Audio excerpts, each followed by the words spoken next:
Şaban ayında bu gündəndir ya.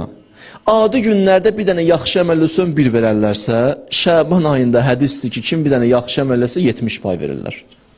70 pay. Adi bir salama 1 idisə tutaq. Amma Şaban ayında 70 üstə gəl o qədər veriləcək. Yubahi fihi bi ibadih vel cebbar yubahi fihi bi ibadih yanzuru min arşihi ila suvvamih ve kuvvamih. Allah Şaban ayının gündüzləri oruç tutanlarla, gecələri ibadət eləyənlərlə fəxr edir. Deyir, mənim belə bir bəndəm var. Allah fəxr edir Şaban ayında oruç tutanlarla. Deyir, mənim nə gözəl bəndəm var. Nə qədər dəyərli bəndəm var. İmam Rıza Aleyhisselam buyurur, mən samə əvvələ yov min Şaban. Kim Şaban ayının ilk günü oruç tutsa. Bu gün idi də, ha? Vəcəbət ləhur rəhmə. Allahın rəhməti ona vacib oldu. Allahın rəhməti ona vacib oldu. Hədis budur. Maraqlı bir hədis deyirəm sizə. Peyğəmbərin özündəndir.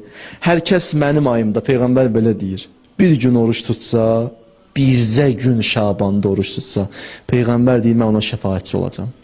Qiyamətdə şəfaət eləyəcəm.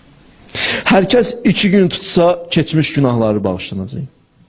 Hər kəs 3 gün tutsa, Allah deyər səni pak eləmişəm, təmiz eləmişəm. Daha anadan uşaq doğulanda nə qədər pak olar? O şəkildə sən təzədən başla əməlləri və 3 gün Şabanda tutsam, 3 gün Şabanda tutsam. Aleyhisselam buyurur, So'mu Şaban yuzhibu bi vesvasi sadr və bəlabilil qalb. Buyurur, Şabanın orucu qəlbin vəsvəsələrindən qəlbi qoruyur. Qəlbin pərişanlığın qəlbdən çıxardır, atır çölə. Fikir verirsiniz, bəzi vaxtlar insan nə qədər qəlbi sıxılır, nə qədər narahat gezir, özü də bilmir niyə. Deyirsən, hər şey yaxşıdır, amma bilmirəm niyə qəlbim sıxılır.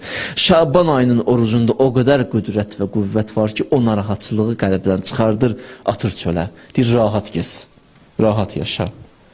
O vəsvəsələr ki var, mənə dəfələrlə deyiblər ki, otururam evdə, oturanda pis fikirlər gəlir zehnimə. Pis vəsvəsələr olur. Hətta pis şeylər fikirləşirəm, istəmirəm valla. Hətta deyir, ibadət eləyəndə pis fikirlər gəlir.